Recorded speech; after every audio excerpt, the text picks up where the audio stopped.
দুনিয়াদারি ভোর। আসসালামু আলাইকুম রহমতুল্লাহি ওয়া বারাকাতুহু। আলহামদুলিল্লাহি রাব্বিল আলামিন ওয়াসসালাতু ওয়াসসালামু আলা রাসূলিহিল কারীম ওয়া খাতামান নাবিয়্যিন নবিয়িনা মুহাম্মদ ওয়া আলা আলিহি ওয়া সাহবিহি আজমাইন। সুপ্রিয় দর্শক, পৃথিবীর যে প্রান্ত থেকে আপনারা এই মুহূর্তে টেন বাংলা টিভি স্ক্রিনের সামনে আছেন, সকলকে স্বাগত জানাচ্ছি সুহুর অনুষ্ঠান থেকে। এই রোজা অবস্থায়, রোজাকালীন সময়ে, রোজার সময়গুলোতে, রোজার মাসে, এই সময়গুলোতে আমাদের একজন ইমানদারের, একজন মুসলমান, একজন রোজাদারের কি কি তার ব্যক্তিগত, সামাজিক এবং পারিবারিক, রাজনৈতিক কি কি দায়িত্ব, কর্তব্য পালন করা জরুরি, যা জানা মানা আমাদের সকলের জন্য খুবই গুরুত্বপূর্ণ। এই সকল বিষয় নিয়ে আজকে আমরা আলোচনা করব। আমি আছি আপনাদের সাথে একেএম ফিরোজ। আমাদের সাথে আজ আলোচনা অংশগ্রহণ করছেন আমাদের সকলের প্রিয় মানুষ, প্রিয় ব্যক্তিত্ব শাইখুল আল্লাম শেখ ডক্টর শহীদুল ইসলাম বারাকাতি হাফিজাহুল্লাহ। আসসালামু আলাইকুম ওয়া রাহমাতুল্লাহি ওয়া বারাকাতুহু। ওয়ালাইকুম সালাম রাহমাতুল্লাহ। সালাম শেখ, আপনাকে স্বাগত আজকের এই সৌর অনুষ্ঠান থেকে। মতন আপনার দৃষ্টি আকর্ষণ করছে আমাদের সম্মানিত দর্শকদের উদ্দেশ্যে কিছু বলবেন, যেটা হচ্ছে যে এই সুহুর অনুষ্ঠান এর উদ্দেশ্য হচ্ছে সুহুর গ্রহণ করা, মানে আমরা রোজায় প্রবেশ করলাম, রোজা আমাদের শুরু হয়ে গেল। এই রোজাকালীন সময়ে রোজাকে সঠিকভাবে পরিচালনা করবার জন্য, রোজাকে সঠিকভাবে পালন করার জন্য, এর সকল কিছুকে নিয়ন্ত্রণ করে রাখার জন্য আমাদের কি কি দায়িত্ব করতে, বিশেষ করে একজন ব্যক্তিগতভাবে, তার পারিবারিকভাবে, সামাজিকভাবে কি কি বিষয়গুলো আমাদের মেনে চলা উচিত, জানা উচিত, মানা উচিত। আপনাকে অনেক অনেক ধন্যবাদ। বারাকাল্লাহু ফিক। ব্যক্তিগতভাবে হলো সিয়াম সাধনায় লিপ্ত হয়ে আমি আমার আত্মাকে শুদ্ধ করব, জীবনকে পরিশুদ্ধ করব, এই সিদ্ধান্তে অটল থেকে রুটিন করে সেভাবে চলা, এ হলো ব্যক্তিগত। এবার হলো পারিবারিক। আমার পরিবারের সদস্যদেরকেও অনুরূপভাবে আল্লাহর সান্নিধ্যে নিয়ে যাওয়ার জন্য তাদেরকে আমি অন্যান্য বিষয়ে যেমন হুকুম করি, রমাদান কারিমের ব্যাপারেও হুকুম জারি করব। রোজা রাখতে হবে, কোরআন তেলাওয়াত করতে হবে, সলাত আদায় করতে হবে, তারাবিহ পড়তে হবে, সুহুর গ্রহণ করতে হবে, এই জাতীয় কথাগুলো বলবো। পাশাপাশি তাদেরকে ওয়াজ নসিহাত কিছু কথাবার্তা শুনিয়ে তারাও যাতে 24 ঘন্টা ইবাদতের একটি রুটিনের মধ্যে থাকে, এমনটি তাদেরকে বলবো। এবার হলো সামাজিক। রোজায় আসলেই সামাজিক একটি নতুন চিত্র আমাদের সামনে এসে হাজির হয়। কি দেখি আমরা? অন্য সময় মসজিদে মুসল্লি যত থাকে তার তুলনায় বাড়ে। অন্য সময় সলাতুল তারাবিহ ছিল না, এই সময় তারাবিহ আছে। অন্য সময় ভোর রাত্রে জাগ্রত হয়ে সুহুর গ্রহণ করিনি বেশি একটা, কিছু কিছু লোক একা একই করেছি। এখন সামাজিকভাবে গোটা সমাজের মানুষই জাগ্রত হই, পরস্পরকে জাগিয়ে তুলি এবং আমরা সুহুর গ্রহণ করি, তাহাজ্জুদ পড়ি, কিয়ামুল লাইল করি, কোরআন তেলাওয়াত করি। এরপরে আবার ফজরের সলাতে অন্য যে কোনো মাসের তুলনায় এই সময় লোকজন বেশি। এভাবে করেই আমরা একটু বিশ্রাম করে আবার অফিসে চলে যাই, অফিস থেকে একটু আগের ভাগে চলে আসি। জোহরের সলাতে মানুষ সংখ্যা বেড়েছে, মুসল্লি। এবারে আসর, একইভাবে ইফতারকে সামনে নিয়ে গোটা সমাজের মানুষ বিভিন্ন পার্টে পার্টে বসে গেছে। কেউ দোকানে 5-7 জন নিয়ে, আবার কেউ রাস্তার পাশেই 10-20 জনকে নিয়ে, কেউ ইফতার মাহফিলে, আবার কেউ সমাজে অন্য কোনো একটা অনুষ্ঠান করে ইফতার করছে। আর ঘরোয়াভাবে তো আছেই, সেখানে মায়েরা, বোনেরা, ছেলে মেয়ে, জামাতা একসাথে বসে সবাই মিলে ইফতার করা। এই যে সমাজের চিত্র, এটা আসলে একটি অসাধারণ চিত্র। এটি রমাদান কারিমেই হয়ে থাকে। এটা রোজার বরকত এবং এটা কোরআনের বরকত, এটা এই মাসের একটি মহিমা। এই মহিমাটা সমাজের চিত্রকে সুন্দর আল্লাহর পথে এগিয়ে নিচ্ছে। এমনকি মায়েরা, বোনেরা যারা অন্য সময় হিজাব করেন না, এই সময় একটু হলো করার চেষ্টা করেন, মাথায় কাপড় দেন না, এই সময় অনেকে দেন। এই সব মিলেই কিন্তু আমরা একটা ভালো কিছু দেখি। রাসূল কারীম সাল্লাল্লাহু আলাইহি ওয়াসাল্লামের পরিষ্কার হাদিস, মান সামা ওয়া লাম ইয়াদা কওলা যুরি ওয়াল আমালা বিহি ফালাইসা লিল্লাহি হাজাতুন ফি আইয়াদা তাআমাহু ওয়া শারাবাহু। ঠিক আপনি যেটা বলছেন এই হাদিসের আওতায় চলে আসে। তিনি অনেক মিথ্যা কথা বলতেন। রমাদান এসছে, না আর মিথ্যা বলবো না, জবানকে তিনি সামলালেন। 2 নাম্বার হলো ওজনে কম দিতেন, আর ওজনে কম দিব না, তিনি হাতকে সামলালেন। অহেতুক মানুষকে হাত দিয়ে মারতেন, লাঠি দিয়ে পিটাতেন, গুলি করতেন অথবা কিছু দিয়ে আঘাত করতেন না, রমাদান কারিম আমি আর করব না। একইভাবে এই লোকটি খারাপ পথে যাওয়া আসা করছে, পাকে সামলালেন, না আমি আর খারাপ রাস্তায় যাব না। বন্ধুদের আড্ডা, মদের আড্ডা অথবা জুয়া খেলার আড্ডা, এই সমস্ত যে সমস্ত কাজগুলো এমনিতেও হারাম, কিন্তু রমাদান আসার কারণে এই কাজগুলিকে সে রমাদান কেন্দ্রিক চিন্তা করেই বন্ধ করে দিল। হতে পারে যে এই বন্ধ করাতে পরবর্তীতেও তার জীবনটা ওই খারাপ পথ থেকে পবিত্র হয়ে পরিচ্ছন্ন জীবনের দিকে এগিয়ে যেতে পারে। 1 মাস এই প্র্যাকটিস করলে করলে এটা হতে পারে। এজন্য পাকে সামলাবেন, হাতকে সামলাবেন, জবানকে সামলাবেন, এবং একজন মুসলিমের জন্য এটাই হলো শর্ত। আল মুসলিমু মান সালিম আল মুসলিমুনা মিন লিসানিহি ওয়া ইয়াদিহি। একজন মুসলমান তাকে বলা হয় যার হাত থেকে, জবান থেকে অন্য মুসলমান নিরাপদে থাকে। এখন অন্য মুসলমান বলতে শুধু মুসলমান না, যে কোনো প্রাণী নিরাপদে থাকে। এই লোক হাত দিয়েও কষ্ট দেয় না, জবান দিয়েও কষ্ট দেয় না, আবার কোনোভাবে পা দিয়েও অগ্রসর হয়ে অথবা বুদ্ধি দিয়ে আরেকটা মানুষ হত্যা অথবা সমাজের কারো ক্ষতি করে দেওয়া, এই জাতীয় কোনো বুদ্ধি কোনো মানুষকে দেয় না। তাহলে তার টোটাল বডি সংযমী হবে, পাপ ছেড়ে দিবে, নেক কাজেই করবে। এটা হলো এই হাদিসের দাবি।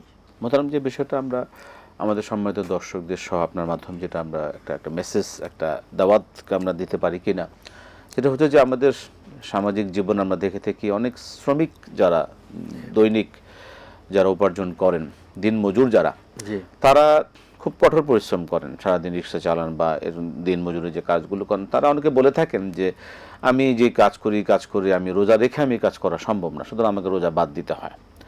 তা এই আমরা যারা একটু স্বাবলম্বী আছে, আমাদের মধ্যে যারা সামর্থ্য রয়েছে, আমরা কি এরকম কিছু লোকের দায়িত্ব, সামাজিকভাবে দায়িত্ব নিতে পারি কিনা?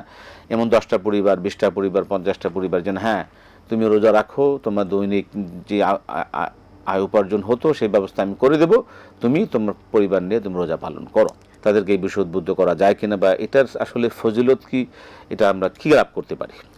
আলহামদুলিল্লাহ, একটা চমৎকার বিষয় আপনি নিয়ে এসেছেন, খুবই ভালো। আসলেই দিনমজুর আমার ভাই, তিনি ঠেলাকে ঠেলছেন, একই ভাই রিক্সাকে চালিয়ে উপার্জন করে খেতে, আর একজন রাস্তা কাটছেন, আর একজন ইট মাথায় করে 5 তলা 7 তলা 10 তলায় উঠছেন।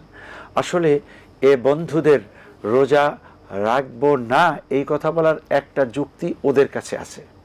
ওরা বলে এত কঠিন পরিশ্রম, একটু পরপরই পানি খেতে হবে, কিছু না কিছু খেতে হবে, এই অবস্থাতে রোজা কি করে রাখবো?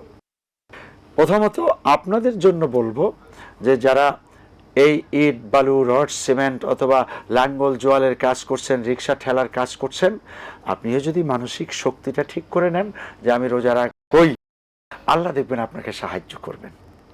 এর বহুত নজির এই সমাজের ভিতরে আছে। রিক্সার ড্রাইভার, ঠেলার ড্রাইভার রোজা রেখেছেন, এরপরেও তার এই কাজগুলো ঠিক মতোই করছেন, আলহামদুলিল্লাহ।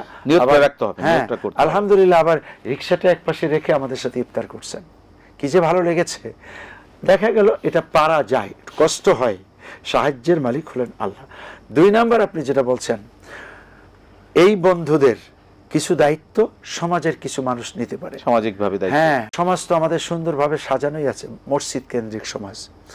একটা মসজিদের একটা মহল্লা আছে, একটা এরিয়া আছে, এই এরিয়ার লোকগুলো এই মসজিদে নামাজ পড়ে।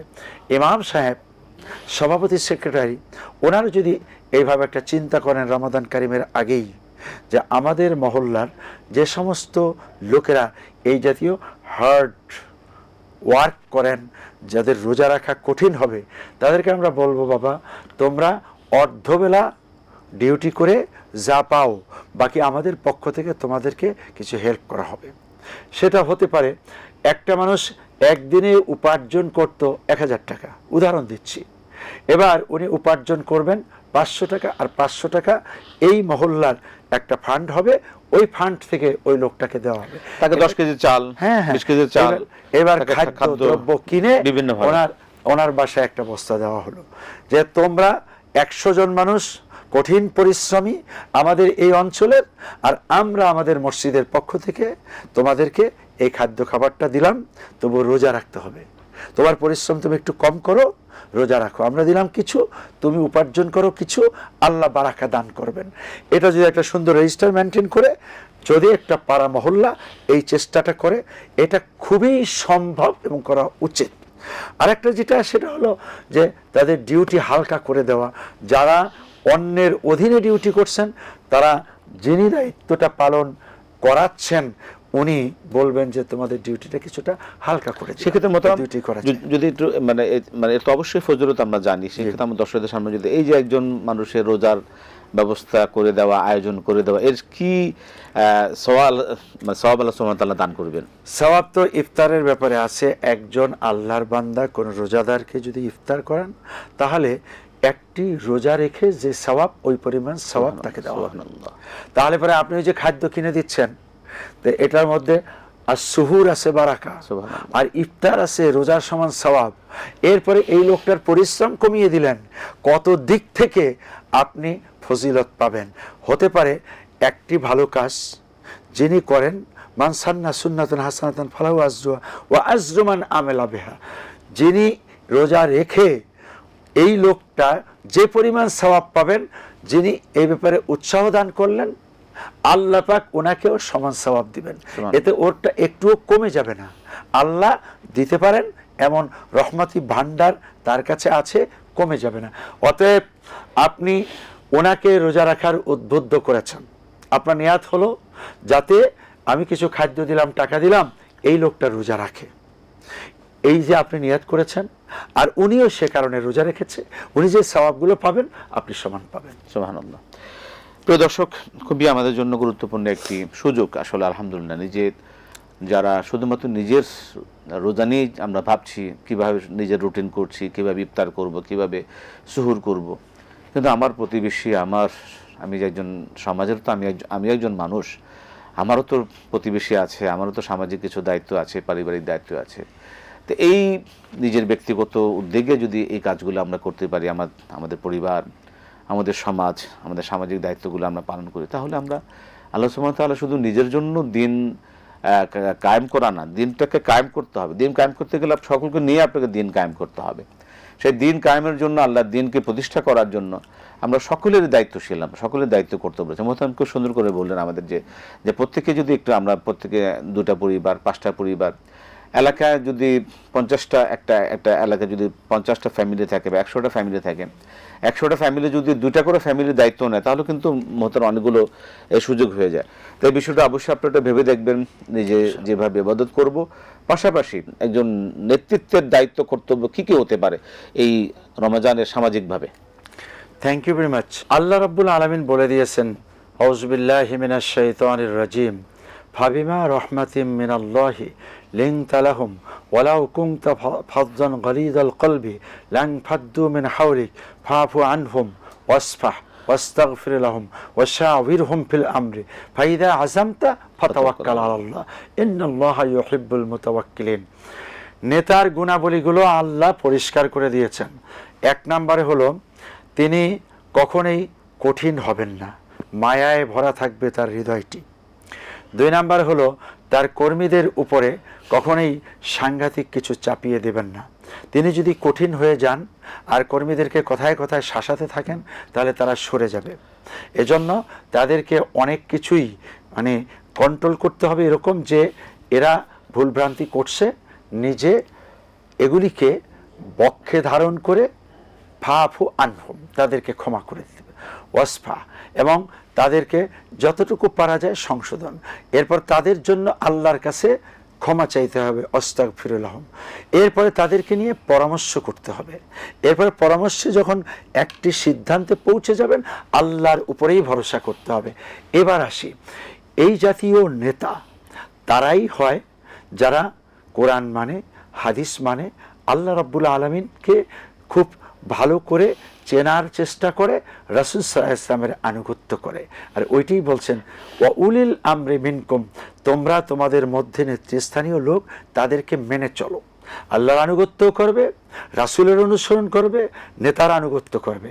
এখন কোন নেতা যার ভিতরে ওই গুণাবলীগুলো আছে। এইবার এগুলিকে যদি খুব সংক্ষেপে এই রমাদান কেন্দ্রিক বলি, তাহলে পরে রোজা রাখে, সালাত আদায় করে, আর প্রতিবেশীর হক আদায় করে। এমনটি হলেই ওই নেতাগণ আসলেই সমাজের মানুষের সুখ আর দুঃখ বুঝবে। রাসূল সাল্লাল্লাহু আলাইহি ওয়াসাল্লাম তিনি দেখেছেন সাহাবায়ে কেরামের অবস্থা, নীরবে তাদের জন্য খাদ্য খাবার পাঠিয়েছেন। ওমর ইবনুল খাত্তাব রাদিয়াল্লাহু তাআলা আনহু রাষ্ট্রের খোঁজখবর নিয়েছেন। কখন? সকলে ঘুমিয়ে যেতেন যখন। একা একা হেঁটে হেঁটে কেউ দুঃখ দুর্দশায় আছে কিনা, কেউ অসুস্থ আছে কিনা, কেউ খাদ্যের অভাবে আছে কিনা, তিনি এগুলো টের পেয়ে আবার আটার বস্তাকে নিজের কাঁধে করে পৌঁছে দিয়ে এসছেন। এই যে ওমর ইবনুল খাত্তাব রাদিয়াল্লাহু তাআলা আনহুর আমল, এমন আমল যদি আমাদের মধ্যেও আসে, তাহলে এই সমাজে চোর থাকবে না, ক্রাইম থাকবে না, কোনো মানুষের হক মানুষ নষ্ট করবে না, ডাকাতি করবে না, এবং কেউ আসলেই নিরাপত্তাহীনতায় ভুগবে না, জেনা ব্যভিচার সমাজে থাকবে না, খুন গুম থাকবে না। এই যে দুর্নীতির মাধ্যমে টাকা অর্জন করে, তারপরে চাঁদাবাজির মাধ্যমে টাকা অর্জন করে, বিভিন্ন অন্যায়ভাবে টাকা অর্জন করে মানুষের, এই যে অর্থ দিয়ে কি ইফতার সহুর করলে কি রোজা হবে, রোজা কবুল হবে, রোজা হয়? জনগণের হক নষ্ট করে, দুর্নীতি করে, অন্যের উপরে জুলুম করে, আপনি যেটা আত্মসাৎ করে হারাম উপার্জন করেছেন, তা দিয়ে আরেকজনকে সুহুর, আরেকজনকে ইফতার নিজেও খেলেন, আর এ নিয়ে আপনি জান্নাতে চলে যাবেন, এটা আশা করা যায় না। হারাম হারাম হারাম। চমৎকার, মাশাআল্লাহ। মহতারাম, আমরা অনেকগুলো বিষয় অবগত হলাম। রোজা শুধুমাত্র লোক দেখানো বিষয় না, সামাজিক কোনো বিষয় না, যে সবাই রোজা রাখছে আমিও নেতা হিসেবে আমিও রোজা রাখলে না রাখলে কেমন দেখায়। এবং আমানতটাও ঠিক রাখতে হবে, এবং ভোট একটা পবিত্র আমানত, সেটা যথাযথ জায়গায় দিতে হবে। এই সমর্থনগুলো, আমানতের খেয়ানত যাতে না হয়। সমর্থন আমার একটি সমর্থন, সেক্ষেত্রে আমাকে খুব সচেতনতার সাথে বিচার বিবেচনা করে আমাকে সিদ্ধান্ত নিতে হবে। আল্লাহ পাক আমাদের কবুল করুন। মহতারাম, আমরা আজকের সময় পাচ্ছি না, আপনাকে অসংখ্য ধন্যবাদ। জাযাকাল্লাহু খায়র, বারাকাল্লাহু ফিকুম। এই আকাম শুকরান, অনেকগুলো বিষয় অবগত হলাম আপনার মাধ্যমে, কোরআন সুন্নাহ আলোকে। আসলে রমজান মাস হলো একটি শিক্ষার মাস। শেখার অনেক কিছু শেখার রয়েছে আমাদের প্রতিটি মুহূর্তে, নিজের ব্যক্তিগত জীবনে, পারিবারিক জীবনে, সামাজিক জীবনে এবং রাষ্ট্রীয় জীবনে, এবং সকল ক্ষেত্রে একে অপরের প্রতি সহযোগিতা, সহমর্মিতা, এবং দায়িত্ব, কর্তব্য। শুধু নিজেই ইবাদত করলাম, এর নাম কিন্তু ইবাদত পরিপূর্ণতা পায় না। এজন্য নিজে যেভাবে ইবাদত করব, নিজের পরিবার, নিজের সমাজ, আত্মীয় স্বজন এবং সামাজিকভাবে সকলের জন্য আমরা ইবাদতে শামিল হতে পারি, সেই দিকেও আমাদের প্রত্যেকের দায়িত্ব, কর্তব্য রয়েছে। এই আহ্বান জানিয়ে আজকে অনুষ্ঠান থেকে বিদায় নিচ্ছি। আসসালামু আলাইকুম ওয়া রাহমাতুল্লাহি ওয়া বারাকাতুহু।